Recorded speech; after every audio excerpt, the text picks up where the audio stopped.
The CGA Tour, a podcast unlike any other. Now your host, Calvin Alexander. Welcome back to the latest episode of the CGA Tour Podcast. As always, here I'm your host, Calvin Glen Alexander. And on today's episode of the podcast here, getting back early at it, we're recording here on Monday, Labor Day. So very fortunate to have Dekota and Marshall here joining me on, I would think, their day off. But of course, Mike Gundy stops for no man. So he's got his pressers on Monday as well, too. So I know they've got something going on later today as well. But thank you guys both again so much for joining. Yeah, thanks for having us. I'm looking forward to it. And there are no days off, basically, once September gets here. That's true. That's true. Yeah, once the first game hits, there's no days off until maybe the end of the season. And even after that, who knows? So then basketball rolls around and wrestling and every sport, right? So I cannot wait for April. I'm looking forward to the rest of the season, but April's when the days off start coming. April's when the vacation happens. We thought that last year, and then John Smith retired, and then we had the next 3 weeks of a wrestling coaching search as well, and then Marshall to deal with the basketball coaching search on top of that. Well, we'll get to those at some point here later on, maybe on the season, but we really want to talk about this past weekend's game here.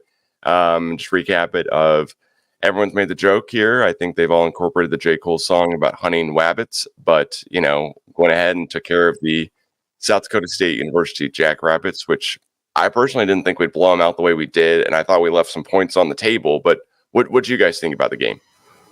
I thought just considering the hype that was kind of building up around it with how good South Dakota State has been, I thought it was a really impressive performance from Oklahoma State. Obviously, South Dakota State kind of driving on the first drive of the game, misses what seemed to kind of be an easy fourth down conversion. You kind of wonder if they get rolling, if they hit that. But credit to OSU. They get a stop there. Corey Black gets picked in the next drive, and then the game just kind of felt muffled for South Dakota State from there. So I thought it was a really impressive performance. A couple of things that you'd like to see. Ollie maybe with a higher yards per carry average. I don't think that's Ollie's fault. I think we all saw Ollie and saw how impressive he was. And then defensively, big plays were certainly an issue that they gave up. It seems like I've got the stat somewhere, but most of the yards that Oklahoma State gave up were just big chunk plays. So you're not going to totally eliminate those, but I think they had 6 plays of more than 20 yards. South Dakota State did, and if you could cut that down to 1 or 2, I think that certainly you feel a lot better about that going into the rest of the season. Yeah, I think I've kind of been trying to balance the overhype and underhyping it, just because it's an FCS team, but we know what South Dakota State was going in, 2-time or defending national champions. I don't think that's the same team that they've had the last 2 years. I know they were placed on this year. I don't know if they went a third in a row.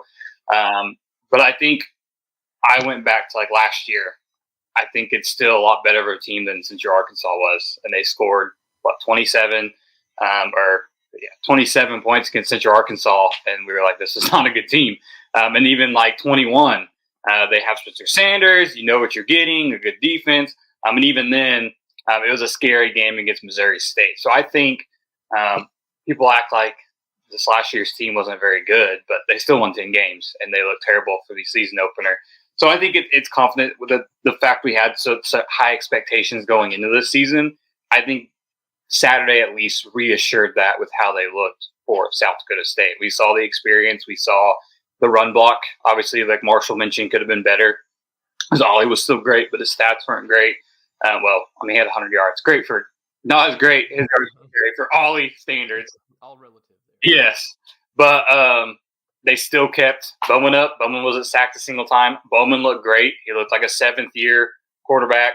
And I think that's all they need to be successful, especially what I think we saw the Big 12 this week didn't look too scary as well.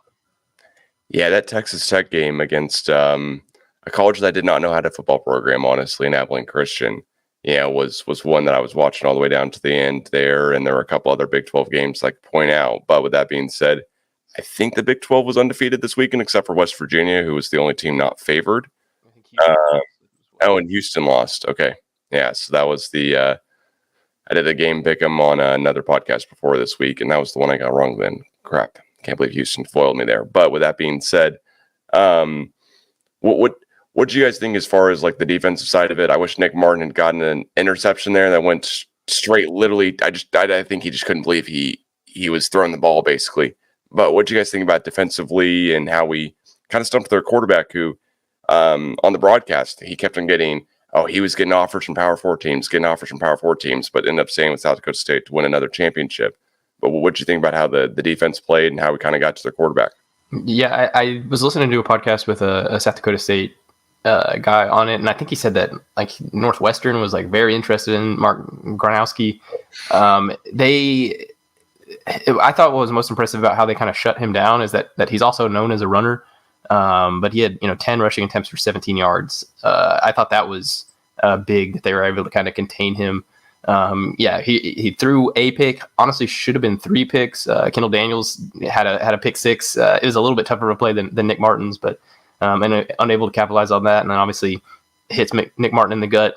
Nick made up for it like the next play, getting the sack on I think it was 4th down. So, but yeah, I thought there was a ton of potential there. It's kind of the first time that we got to see what Kendall Daniels is kind of looking like in this new role of playing closer to the line of scrimmage.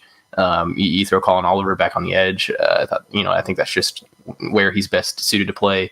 I think there was a lot of hope and promise that can be built just based on, kind of seeing this iteration of Brian Nardo's defense for the first time. But with that said, too many big plays. Let me see. I've got the stat here. South Dakota State had 388 yards of total offense in 65 plays. But if you cut those 6 plays out of 20 plus yards, they put up 184 yards in 59 plays, which is 3.1 yards a play. So obviously, like cutting that out, it's probably unrealistic to think that you can just totally chop every big play that you're going to give up out. But if you could, not give up 6 of those in a game, I think, everybody's feeling a lot more comfortable about where this defense is at. So, hopefully just a couple of things that they need to tweak, some, schematics type stuff. But I thought there was promise there. I'm not ready to overreact too much to the big plays, but there's also obviously some stuff that group needs to work on. Yeah, going off Marshall's court, we were messaging kind of during the game, and I was like, I don't know, not to knock the kid. I think he's good. I think he's a great FCS talent. I don't know that he would be that great of an FBS quarterback after watching him. Maybe he had a bad day. I don't think. I mean, South Dakota State's not going in environments like that. It's probably the worst environment he's ever been in. So I'm sure there's some, he's on his A game if he's not thriving there. Because I thought there were some times when the defense could have had a lot worse numbers, but he kind of messed it up. I think there was a first or second drive. He had a good play on the 3rd down and a good play on the 4th down. The 4th down is when the tight end just kind of ran into someone, but he had someone open to convert the 3rd down. He just kind of missed them. There's another 3rd down I can think of later in the game where he kind of did the same thing. And I think that's a play where, Utah makes it in a couple weeks for sure. And I think the Arkansas quarterback, after watching him Thursday night, makes those plays as well. But I think the biggest concern for me defensively, when we were in the podcast with you a couple weeks ago, Marshall and I both, when you asked us the weakness of the defense, we both mentioned the D-line. And I thought that was, again, maybe not necessarily the D-line, but whatever they need to do, though, to get pressure on the quarterback. Because I don't think, again, it's a solid, strong FCS team. But I would think that's not too much better, if not worse, than most offensive lines that are going to protect quarterbacks even in the Big 12, especially Arkansas next week. And so they've got to learn. I mean, they got to do something to get more pressure on the quarterback because I think they only sacked him twice. They didn't hurry him much. And with the quarterback league you're in the Big 12, they're going to have to find. That's definitely they're going to give up a lot of big plays when guys can just sit back there and wait for someone to get open deep. Yeah, no, I totally agree with you there. I'm curious what you guys think about, at least offensively on the other side of the ball, how we were protecting Bowman. I know the pass rush, we didn't really get to them, but it seems like they also really didn't get to us, at least on the passing part of it. Could not agree more on the part of the run blocking, though, as I'm sure I'll ask in a minute. But what do you think as far as like the pass protection and, of course, the heralded 23-year-old average offensive line? Yeah, I thought it was as far as protecting Allen. I thought they did a really good job. Let's see, was he sacked at all? I don't think he was. No, so it wasn't sacked at all. And Allen's been good even going back to last year at even if there is a rush in his face, getting out of the pocket, throwing the ball away. And that honestly hurt his completion percentage last season. And that's just, kind of a big gripe that a bunch of people had about him, is that, you see his completion percentage, but, on a decent chunk of those, he's rolling out and just chunking the ball into the stand. So, but yeah, I thought, Allen, from the protection the offensive line was giving him, I thought Alan Bowman probably had his best game at Oklahoma State. Maybe the best game not the best game of his college career, because he had some crazy ones that freshman season at Tech, but he just looked really in control. And I don't think you look in control unless you're comfortable in the pocket with those offensive line. They rotated a little bit at left tackle between Dalton Cooper and Isaiah Glass, the Arizona State transfer. I don't pretend to know a ton about offensive line play, but from people that I trust that do, we're pretty impressed with Isaiah Glass. I think he came in. I think he played the whole second quarter and then maybe like the second half of the fourth quarter. So that was pretty good. But yeah, I thought Alan Bowman was just as good as he's been all year, or his entire Oklahoma State career. He didn't have a game last season above 70% completion percentage, completed 74% of his passes. And it started honestly taking a bit of a dip, I think late. I think, the fourth quarter were where a handful of his incompletions were. So I think it was an incredible day from Bowman in terms of his Oklahoma State career. And I don't think that happens unless, the offensive line is giving him a nice clean pocket. Yeah, I agree with Marshall on that.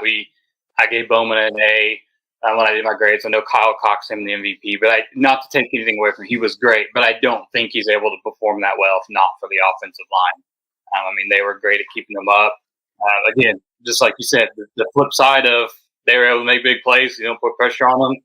Bowman able to make big plays because there's no pressure on them. I thought Isaiah Glass was impressive. I'm like Marshall, I'm no expert. I know he had the second highest grade on the team for offensive line from PFF.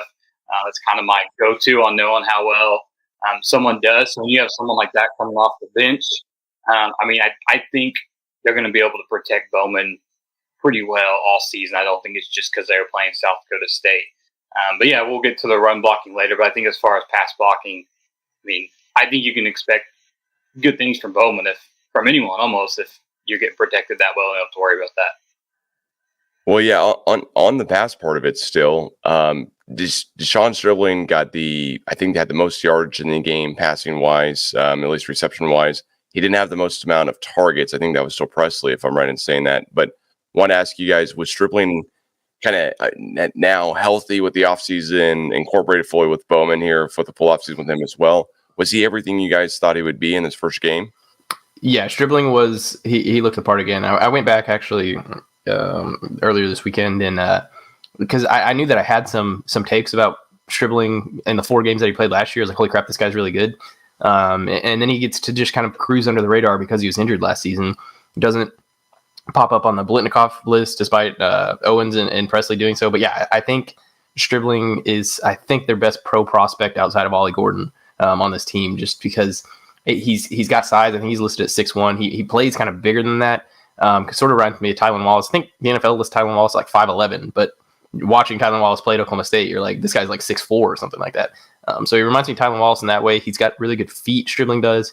Really good hands. We saw that his first or second drive, I forget which one, but the toe drag out on the sideline, that was, I think, probably his most impressive catch of the day.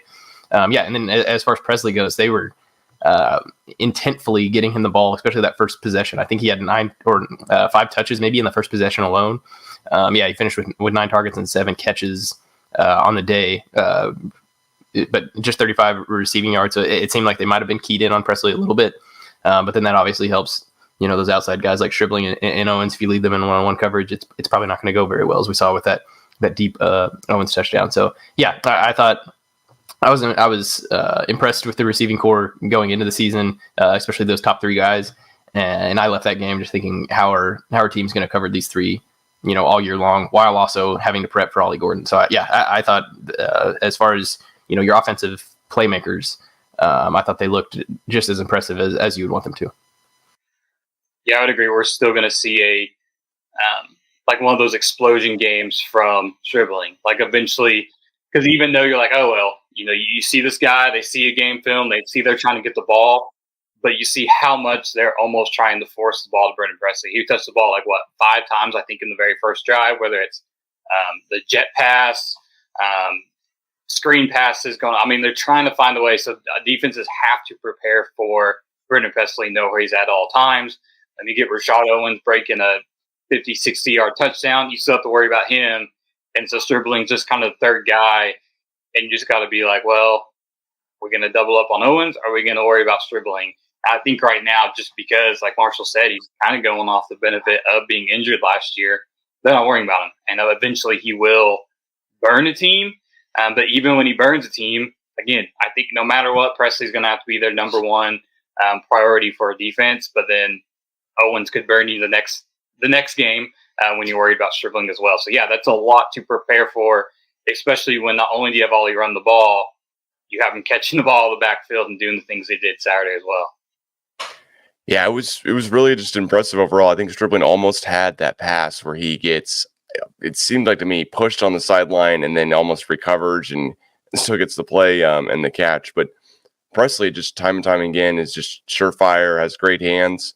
Watching a little bit of the TCU Stanford game, it reminded me a little bit of the John Paul Richardson, except for Brendan Presley didn't have a fumble this past game, and of course the TCU guy did. So just want to throw that out there. But I always listen to the Pistols Firing podcast as well too, and the whole deal was Colby and Carson are talking about, hey, well, this guy's going to go off for this many yards. This guy's going to go off for this many yards. I'm talking to my dad a little bit about it. I'm like, well, there's only one football. Like, what are we going to do? But then, sure enough, it just seemed like that Bowman, the offensive scheme, Casey Dunn, and everyone was just getting the ball around to everyone. Do you guys think that's more of a just, hey, Bowman was giving it to the guys who were open and reading the plays real well, or is that really Bowman just kind of seeing the offense and having some more maturity in year two, or a combination of it? Yeah, I think the first drive, I think you scheme those up pretty well. I think the intent was to get Brendan Presley the ball. But then as they kind of moved along, I thought it was more Bowman kind of working through his progressions. There were a couple of times where, he's sitting pretty clean in a pocket, stays in there and goes through one or two reads. If they're not there, he's going to hit his check down. So I thought Bowman was doing a good job of not forcing things. There was one play, I think it was in the fourth quarter, almost threw that pick. Talking to him after the game, he was like, he could remember that exact play. He was like, that was stupid. I should have just thrown it away. But aside from that, I thought he was really good at just not, forcing too much. Even on the flea flicker, the big gain from Dejon Stribling, Bowman had said that all week in practice that was going to Rashad Owens. And then he said in the game, he gets the flea flicker back from Ollie. He looks downfield. And Owens has 2 or 3 guys on him. And so he says, okay, somebody else has got to be open. Finds Stribling coming across the middle and hits him. So I thought that was just kind of a example of, how mature, how kind of collected that Bowman seemed. And yeah, I think he was just kind of, taking what the defense gave him. And I think with the weapons that he's got around him, as we've kind of talked about, that's all that he really needs to do this year. I don't think he needs to go out and try and, win games by himself.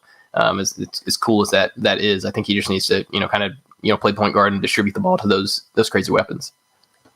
Yeah, the one thing that I really took away this past weekend, though, is it seems like Ollie Gordon was used a lot more in the passing game as well than I thought he would be, at least. I mean, of course, the guy's an incredible runner. I don't need to tell anyone that, especially you guys. But what do you think as far as him being used a little more in the passing games? He had 5 targets, 4 receptions, and he had that one that it seemed like ESPN was reviewing for 20 minutes. And I don't know if you guys saw it or not, because I know you were at the game. But they were zooming in so far that we were getting pixelated on every single ESPN deal. And I'm like, every single time that they show this is normally just like, hey, catch and move on. The call's got to stand. There's no way to overturn it. We can't see it that well. But what do you guys think about Gordon being used in the passing game as much? Was this an offseason topic that Gundy talked about at all?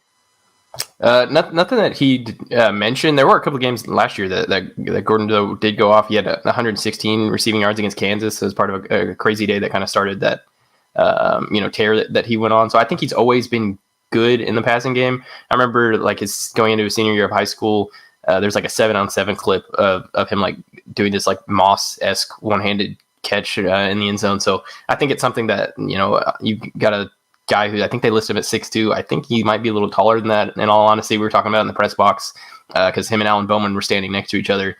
And I think Bowman's listed at 6'3", Gordon's listed at 6'2", but it looked like Gordon was looking down to talk to Alan Bowman. So I think it's just something that that he's just good at. And whenever you've got a quarterback who's comfortable in the pocket, and he's kind of working through reads, I think he's going to, not force things, especially if he's an older guy, and use that check down a little more. And I think, it's all the more scary when that check down is Ollie Gordon. It just adds more weapons for Bowman too, as well. I mean, because I do think, kind of going back to how in the world these guys can get their numbers when you talk about so many weapons, and I predicted they're going to have 2,000-yard receivers. But one of the storylines with Ollie Gordon all offseason from Gundy was he wanted to limit his carries. And when we hear that, we think we're going to see more of Sessi or Howland or whoever it may be, the backup running back getting more carries. I think they combined for 4 carries on Saturday, something like that. So I think maybe the more plan for less carries for Ollie is less of giving it to someone else, but more of, hey, we're going to probably just end up throwing the ball more. I think they were in control from the get-go, so you're going to rely on the run game a little more and control things, because we still saw Ollie get well over 25 carries, close to 30 carries, and the 20 mark that Gundy wanted. And that's part of, you're going to throw the ball more. Yes, you're going to limit his carries, but I still think he's going to get the ball more in the pass game, because you can't just assume, every time they're running the ball or passing the ball, we don't have to worry about Ollie Gordon finally. So you still always have to worry about Ollie Gordon when they're throwing the ball now. But I do think we're going to see a lot more, which is crazy, because Bowman still threw the ball more than basically anyone once he took over, for sure in the Big 12, and he still wasn't too far behind in the country. And those are behind guys who were starting from day one. So I do think we'll see a lot more of him in the passing game, mainly just because I think we're going to see a lot more from OSU in the passing game to help relieve him a little bit. Gotcha. Yeah. Well, I do want to ask about Sessi and Trent. I'll at least there's no way I'm pronouncing Sessi's last name correctly. I don't know if you guys want to take a stab at it or not. You might have it all the way down, but it's just the first game, so maybe I'll ask you after game 6 about that. Excuse me. But with Sessi and Trent, they combined, for a total of 11 yards. Weirdly enough, Sessi, because a penalty, he has 8 yards. Average is what the split report's giving me here. But what do you guys think about their play? Anything really to take away from and seeing them in the game? Yeah, so whenever Trent, signs on to come to Oklahoma State, I was thinking for sure RB2, just because he literally led Indiana in rushing. He led a Big Ten team in rushing last year. With that being said, I was really impressed with the limited work that Sessi. I've got the pronunciation guide right here. Vailahi. That's what I'm going to go with until proven otherwise. But I was impressed with kind of the limited work that he got last year. He was Gordon's backup in the Big 12 title game because it looked like Jaden Nixon was prepping to go in the portal, at least. So I was impressed with that last year. And then he gets in, before Trent does. And I was like, holy crap, he actually is RB2. And I thought he was very impressive. That play he gets the penalty on. He swings to the outside. Bowman, as we kind of discussed, is looking downfield. He took off to run for a second.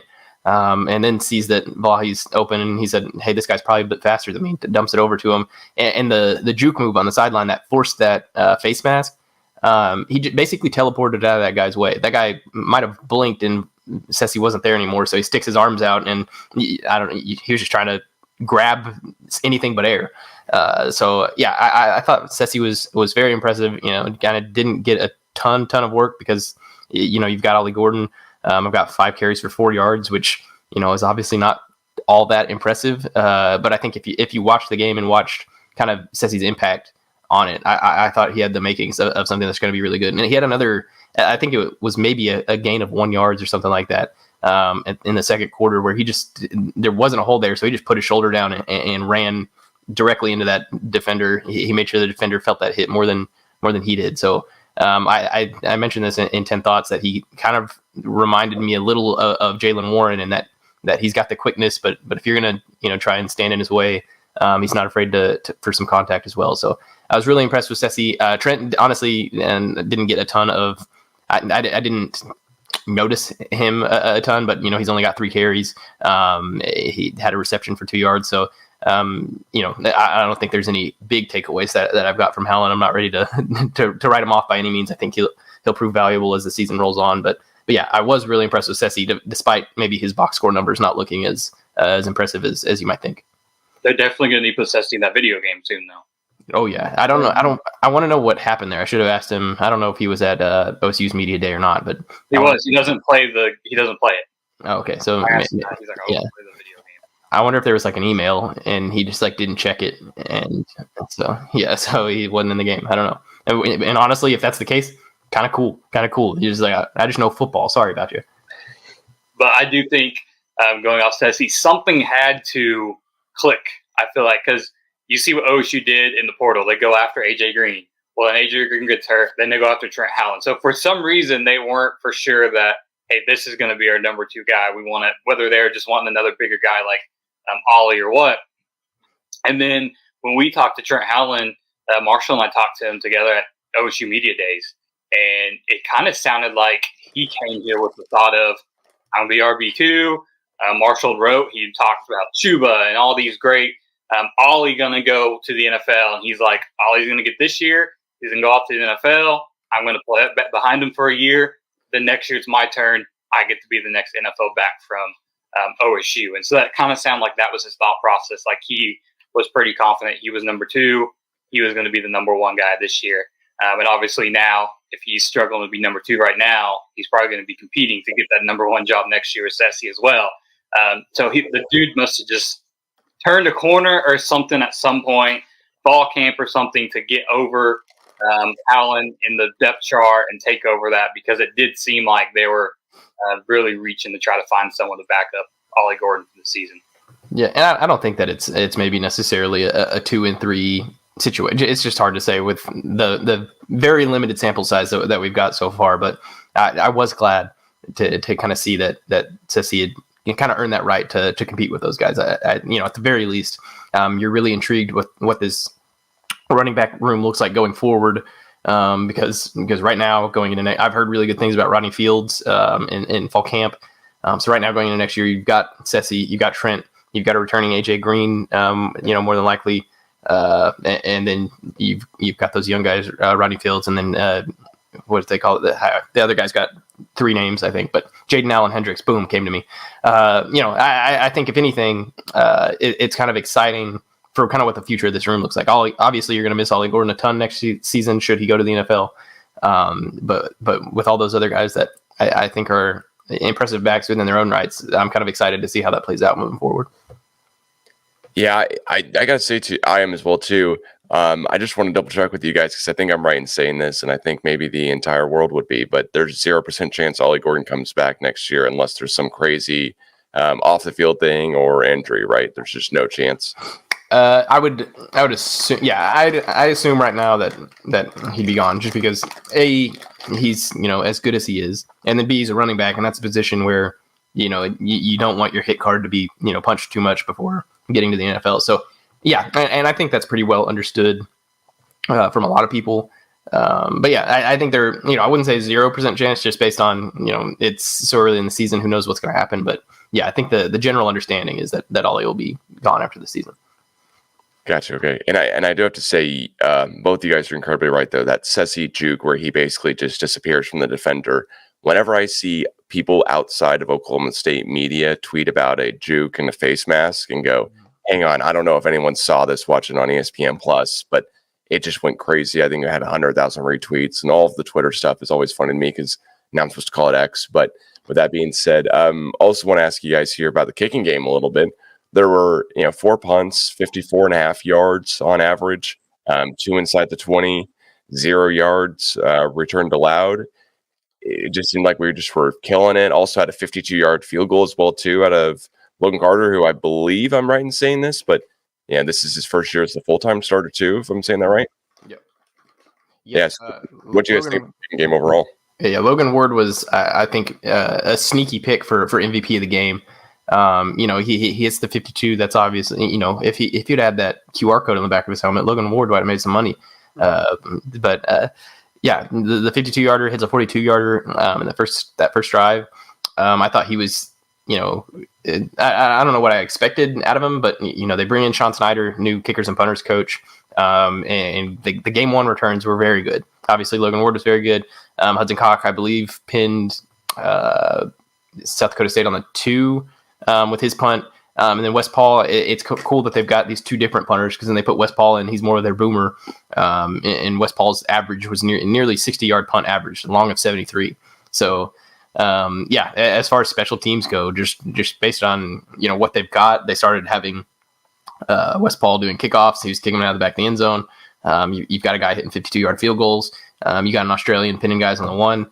I thought, it's obviously not going to get as publicized as, Alan Bowman's game, Ollie Gordon's game, stuff like that. But I thought special teams wise, there were a couple of returns, especially early, that South Dakota State had that Gundy was a little upset about. But from the kicking game in particular, I thought really, really good game one for Oklahoma State. Yeah, I thought Logan Ward's definitely a surprise of the game, because thinking about it, that might be the only position where you're like, I don't know what we're going to see out of that, right? For OSU this season, because of how much they're returning. You lose Alex Hell, and then well, he's good. But then when you make a 52-yarder, when earlier that day, I believe that was his first ever college attempt at a field goal. And he made it, and then he goes 3 for 3 with a 52-yarder. So that's, you would think he's only going to get better from here when you got nerves and everything going on your first time being out there field goal duty. I think, and that's clutch, right? When you do have a conference with so much parity, you got to go to K-State, you got to go to Utah. Like, you never know. There's going to be some point there in the season where Gundy's going to be very happy to have a special teams coach and a solid kicker if Logan Ward continues to look like he did Saturday. Yeah, well, Dekota, I also want to ask you, because I think you might have it just fresh in mind, but you had a great tweet this past weekend where Josh Ford was I got the tight end's name wrong again, but where OSU only had one player as a freshman play this past weekend, and I think OU had how many, if you remember? 23. So that was, for those that don't know, I cover OU for Sooners on SI, and that was one of my duties for kind of the day after. So for Saturday, normally Sunday, but for our Saturday stuff, was kind of their PFF grades and snap counts, and which we knew going in. They had a very freshman young roster. They're basically the opposite of Oklahoma State right now. They got a guy starting, Jaden Jackson, at defensive tackles, like their first true freshman to start on the defensive line in like decades for OU. And here he is, the first year going the SEC. But yeah, I thought that was crazy when I was like, well, I already did it for OU. Just curious how many people OSU got in. And looking, and Josh Ford was the only guy who made his. And it was funny on the notes when I was looking, because OSU kind of makes it easier to know he does. They'll say this guy made their OSU debut, basically. They put Josh Ward instead of Josh Ford. And I was like, who is Josh Ward? And I looked, and I was like, they had to mint Josh Ford. But yeah, that's just kind of crazy. And, the OSU fans try to act like OU's irrelevant to them. But I thought that was a good comparison, and kind of the extreme of playing 23 freshmen against a low-level FBS team. So you're playing an FCS team. And this is probably the best chance, other than maybe Tulsa, that you're going to play freshmen, and you played one guy on the field. Yeah, it just seemed wild overall. And Marshall, I want to ask you about one thing here before I move on to Arkansas as well. It seemed bizarre to me as I was looking through all the stats here. OSU only had 6 more yards in total yards comparatively. Did not have control time of possession. Granted, all of this is small potatoes when you win by 24. But anything else to kind of take away? I know you talked about the big plays earlier as well too. But played a pretty darn clean game. No turnovers, 1 penalty, et cetera, but had exactly 3 more passing yards and 3 more rushing yards than the Jackrabbits as well. But anything to take away kind of on the yard disparity here not being much at all? Not necessarily. We mentioned the big plays. Let me go find the half. I guess OSU. Okay, so in the first half, actually, South Dakota State had more total yards than Oklahoma State did. But it felt like in the second half, Oklahoma State was, and Gundy kind of mentioned this, that they were being a little bit more conservative early and taking time off the clock. And I think at one point he said he wished they would have just gone fast and kind of continued doing what they were doing for a little bit, because in the second half, excuse me, things seemed to kind of get a little disconjointed offensively for Oklahoma State at times. But like you kind of said, small potatoes, I think, in the grander scheme of things. I don't think there's any huge takeaways from that, other than Oklahoma State needs to maybe stop giving up so many big plays. Yeah, well, this is the I don't know exactly what anniversary I can call this is, but I think 10 years ago we won the first game of the year, 84-0. And then this 2 years ago, we opened up against Arkansas Pine Bluff, went 63-7. And I know with the team we're facing against this weekend here, Arkansas just went ahead and faced Arkansas Pine Bluff, and they held them scoreless, and they scored 70. But what are you guys thinking about, from seeing Arkansas week one, or just looking through maybe some stats here as well too? Because I know we're fresh off the last game. Dekota, you want to go first? Yeah, I mean, I feel like I'm still trying to get past South Dakota State just because it's Monday. It's kind of when I start moving on. But I tried to flip over to that game, even though it was a blowout, and I knew it would be because it was Pine Bluff. Between that and obviously the Colorado game was a lot more entertaining, and we actually now this team's relevant to us even more. And so I tried to watch them as much. I'm not trying to put too much stock into the shutout, but I do think it'll be one of the better defenses that OSU sees this season. From what I saw, just based on what I saw from the Big 12, I was texting a friend who actually is a Texas Tech graduate saying, like, it looks like the Big 12 is back to like the shootout days, because here they are giving up 50-something points to Abilene Christian. And the fact that Arkansas is from the SEC. I know people hate hearing the SEC, especially in your Big 12. But they're going to have a strong defense. They're going to rely on that. So I do think it's going to be one of the better defenses. I'm not saying the best. Utah, K-State, they're going to have good defenses as well. But the fact you shut out any team, again, OSU could play Pine Bluff. We've talked about their issues with giving up big plays.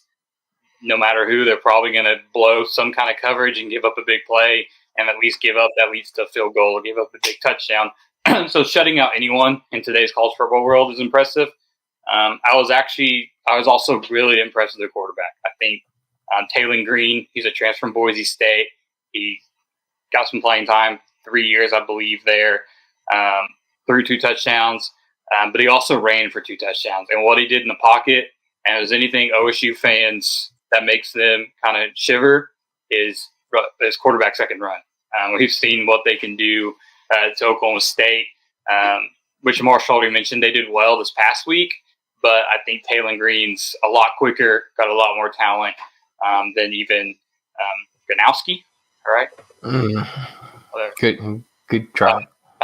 But he was the one where I'm more concerned for OSU going in now than I was before I watched that game, and he was a big reason, because I was like, man, this kid can play. I mean, he looked really good, and I don't think Pine Bluff, I'm not saying they're a good team, but I don't think they're as bad as he made them look, because he made some really, really good plays and looked really good.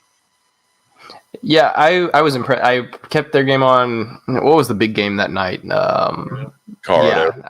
Yeah, I kept that game on until the Colorado game popped up, and then I was like, all right, I'm switching over to this. But it's hard to. I was impressed. Obviously they go take care of business. Winning 70-0 is not an easy feat. I don't really care who you're playing, but I don't know how much you can take away from it. Pine Bluff was 2-9 last year as an FCS team. In Oklahoma, we probably keep up with Tulsa a little bit. Tulsa, who maybe wasn't an incredible team last season, beat that team 42-7. So, I don't know what you can necessarily gain from that. Pine Bluff's 2 wins last year were each by a point. I'm just not sure how good Pine Bluff is just to really give a firm barometer. But yeah, I was impressed. You mentioned Green, the quarterback. I thought he looked very good. Dual threat, runs for 88 yards as well. I was impressed that that the Razorbacks handled business. I'm just not sure how much I can really take from it right now, just because of Arkansas Pine Bluff. I don't think is that good of a team. It does seem like that the 9-point favorite for OSU seems probably about right for me. When I saw that, I was like, that seems about right. Touchdown, field goal, which is less than that. But 10 points, I could see them going by 10 points if you take OSU in that. But that seems about right for me. I think I saw enough out of the quarterback to know it's not going to be a blowout, if that makes sense. Yeah, for sure. I would hope for a blowout against an SEC team, but you can never count those to happen necessarily.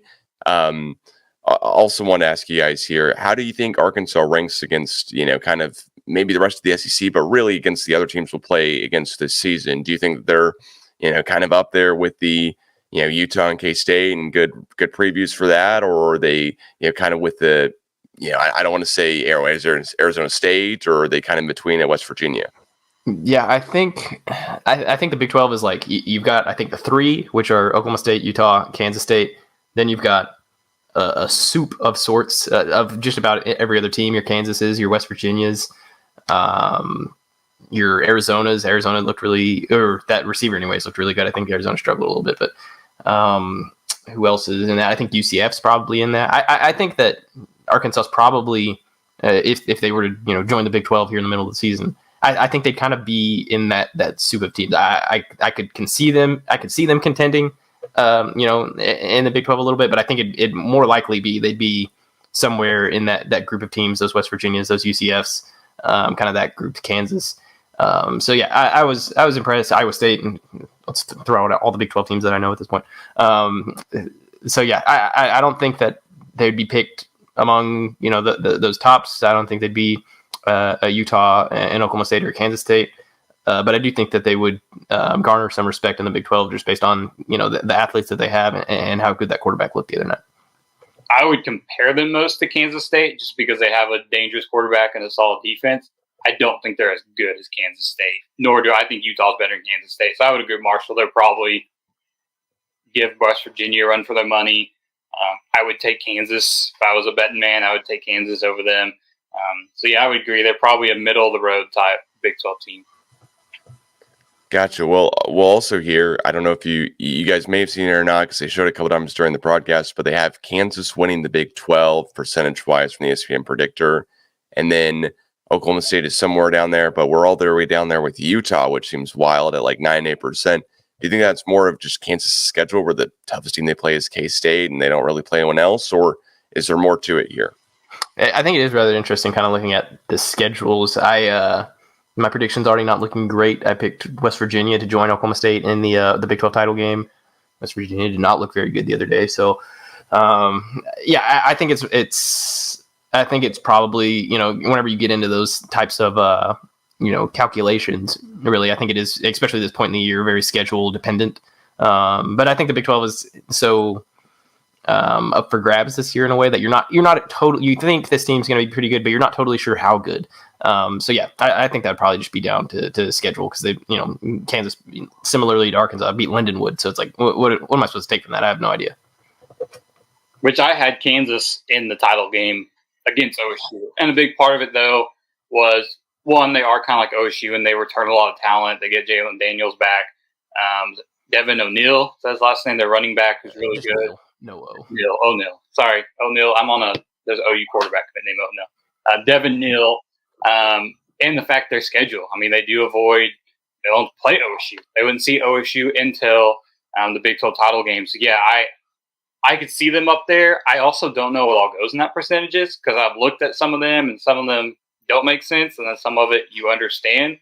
I think a lot of it would play into the fact that they have enough talent to cruise through should have enough talent to cruise through that schedule that they were given.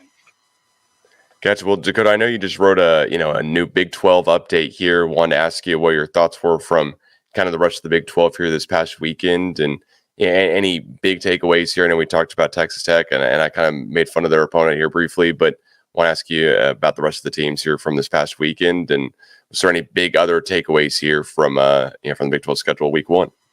I mean, it's only week one. I wasn't too impressed just by the fact of Arizona. You look at their score, like Marshall mentioned, but they didn't look as good. They started out slow. Finally, they just had more talent. You look at what Texas Tech did. We mentioned in the preseason, you never know what you're going to get from Tech. I think every year they got the hype. Is this year going to finally be the year where they're contending for a Big 12 title, or they're a losing record in the conference? And this year it looks like, Alan Bowman, Kansas, Utah, Kansas State. If you're giving up 50-something points, Abilene Christian, those teams are going to put up a lot of points. Ollie Gordon might run for 1 million yards against them, when Alan Bowman might throw for 1 million.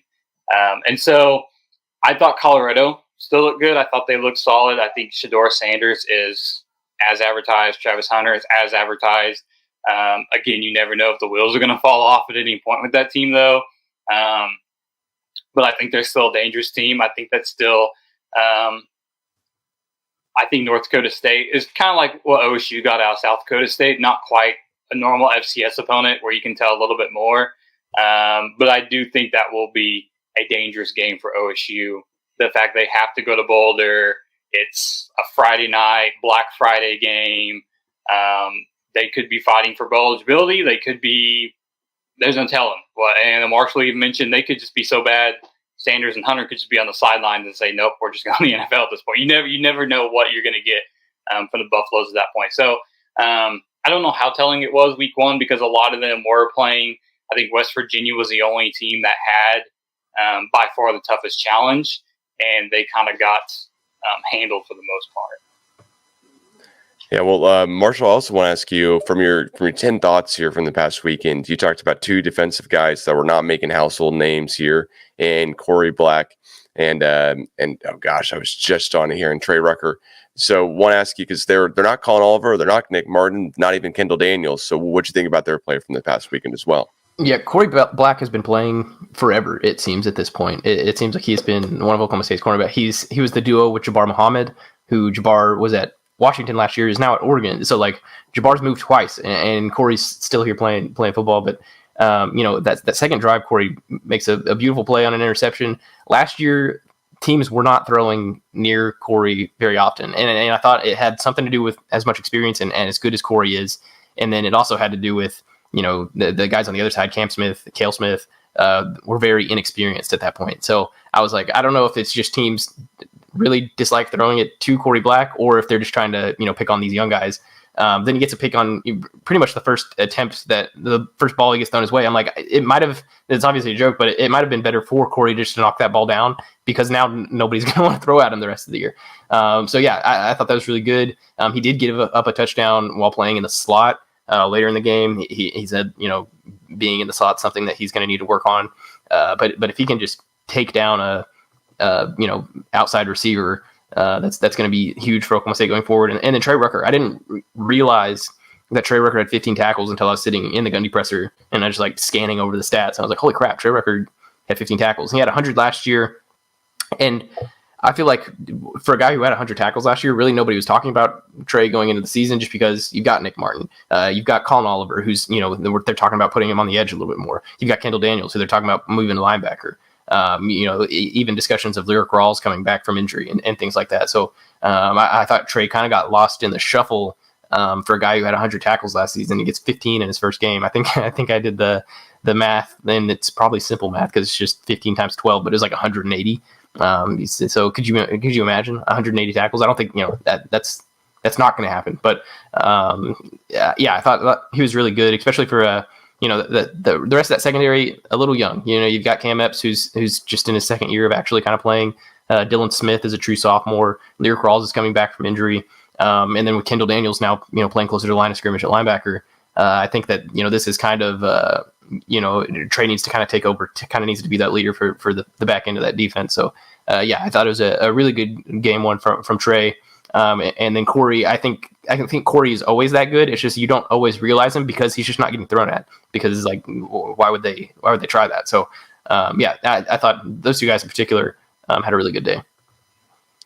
Gotcha. Well, I also want to ask both of you guys here. I know you spent some time simulating Oklahoma State's football season here 100 times, and here's all what happened to your great article there as well too, and write up about really simulating the whole video game. I know the Jackrabbits are not in college football 25 here, but what were your takeaways kind of on simulating out the whole season? Anything that stuck out to you? So it shouldn't mean anything. So I tried to write that in the opening paragraph, like, hey, no, please nobody get mad at this. But yeah, I thought it was interesting. The game, anyways, thinks those last two games against Texas Tech and Colorado, the last two games of the regular season, are going to be a little tough. Oklahoma State won 59% of the time against Tech and 58% of the time against Colorado. Obviously, we know the hype that comes around Colorado, so I imagine that had something to do with that. The game, very high on Utah. They won 32 of the 100 Big 12 titles. But yeah, nothing too crazy. All in good fun. Oklahoma State did win 2 natties during that exercise, but Appalachian State also won a natty. So, like, again, everything should be taken with a whole can of salt instead of a grain. But it was a fun exercise to do after it was over. The grind of it, simming that thing 100 times. I do not wish to ever do that again. Until next year for college football. If it happens next year, I'm going to do like 5 simulations a day instead of like the 25 that I was forcing myself to do at the very last moment. Well, any predictions as it comes up this weekend? Arkansas SEC team, we just talked about them at length here as well too, but do you think we cover the spread? Do you want to give a score prediction? And if not, totally get that too. I think I haven't, kind of like Dekota said, I haven't dove too deep into Arkansas yet, but I think Oklahoma State wins the game. I think it's maybe similar, a little bit tighter than that Arkansas game. Similar in that, I think that, South Dakota State had some chances. We mentioned that 4th down play in the first drive. You mentioned all the yardage total being closer. So I think the score is going to be closer, but I think the game's kind of going to look similar to that. I have the right to change this at a later date, but I'd say something about like 31-24-ish, I think is where I'm leaning right now. But yeah, I think it's a game that's a little tighter, obviously playing an SEC opponent, and they've got some good athletes. But I do think that Oklahoma State comes out on top, fairly comfortably. I don't think it's too sweaty towards the end of the game. Yeah, I would agree. I don't. Again, it's hard because I haven't looked too much into them other than just them playing air almost on Thursday night. Going into, like, if you had asked me this time last week, I thought OSU would have more issue with South Dakota State than they would Arkansas. But just seeing, you kind of saw the pieces out. South Dakota State had lost. I think I overhyped that quarterback a lot in my head. I thought he was going to come out and be like, I don't know, like a Big 12 quarterback or something. And so seeing Arkansas quarterback and what he did, I would agree with that too. I don't think they're putting up 44 like they did against South Dakota State. I think that's still going to be a more solid defense. I think they'll protect Bowman, but I think they will put more pressure than the Jackrabbits did. What you say, Marshall? 31-24. I think so. I already forgot. That's how I do my predictions. Just whatever numbers pop in my head, and then hopefully they're somewhere in the 7. I use 7 and 3s to get there, but then I just let it rip. And I know it's media days, and so I mentioned to Barry that he predicted OSU to win 10 games. He goes, "I did." And yeah, he's good for them. Oh, Barry. But yeah, that would seem about right. I mean, the 9-point spread, like I mentioned earlier. Trying to decide I think that's a fine line. I think it'll be within 10 points for sure. I could see it being a 10-point game where, again, it's hard to think, like I predict with South Dakota State, Ollie's just one of those guys where I think it could be you're sweating it most of the game, and then he just has some crazy run at the end. The defense gets a stop because the defense looked really good in the fourth quarter, and that was kind of their trend last year. They looked really good in the second half. So I could see the score looking worse than what it was the whole game.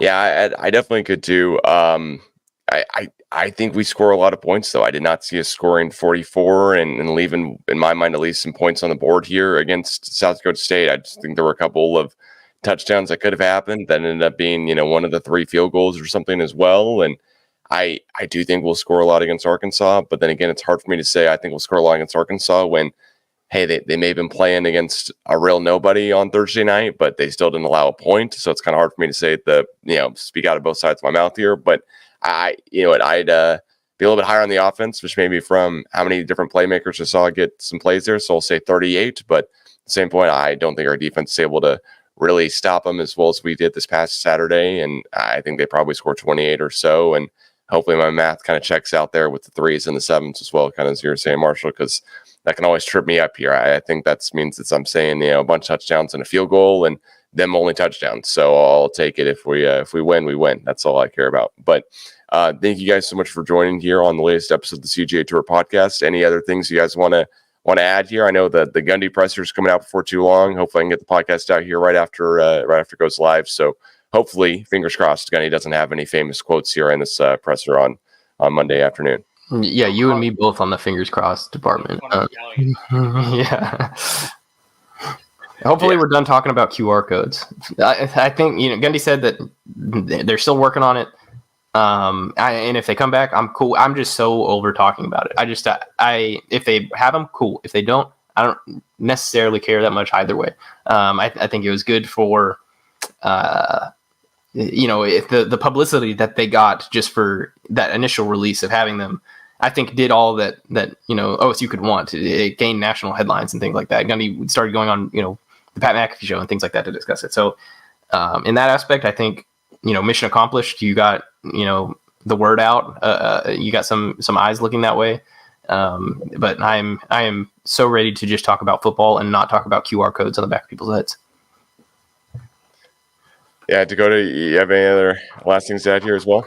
I don't think Marshall's days of talking about QR codes are done. I'm sure that'll come up at some point.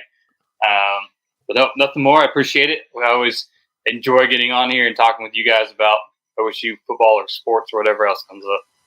Yeah, well, I'll leave it with this. Marshall, I'd much rather you be talking about QR codes than a fake Ollie Gordon injury that didn't happen that I was getting texted about on a Tuesday night right before we recorded the last podcast we did, because, gosh, that threw me for a loop there. I had no idea what anyone was talking about and couldn't even find the original source of the information, but glad at the end of the day that we're saying Ollie Gordon, knock on wood here, but fully healthy heading into week 2, and as well as the rest of the offense. And, heck, we see Bowman play his best game I think so ever in an OSU uniform. Maybe that's a little bit of a stretch, but best completion percentage heading into SEC opponents. So thank you guys again so much for joining on the latest episode of the CGA Tour. Please follow Marshall and Dekota, and I think they gave each other their Twitter handles last time, so I'll see if I can remember here, but I think it's at Dekota Gregory and at Marshall Scott OKC. If I got that right, please follow at Pistols Guys as well too to get all their info and latest articles and all the stuff they're writing about Oklahoma State sports. And if you're not already, I don't know what you're doing, but please follow out the CGA Tour here as well for where you can listen to podcasts. So thanks so much again, guys. Thank you for having us. Thank you.